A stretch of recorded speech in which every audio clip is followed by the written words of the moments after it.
So the next item that we grow a lot of in the fall is root crops. So that's carrots and turnips and beets and radishes and things of that nature.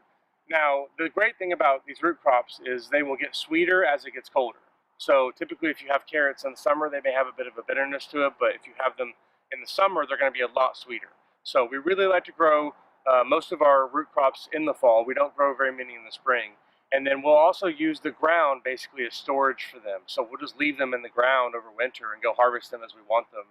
And it's nice to have food out in the garden even in the winter, and it gives us the experience of going out in the garden, which is nice. Ozzy, can you talk about how to grow them in smart pots and what considerations you need to take with a smart pot with root crops? Certainly. There's a wide variety of root crops. For many of the smaller varieties of root crops, some of the radishes, there are a lot of varieties of carrots that grow very small.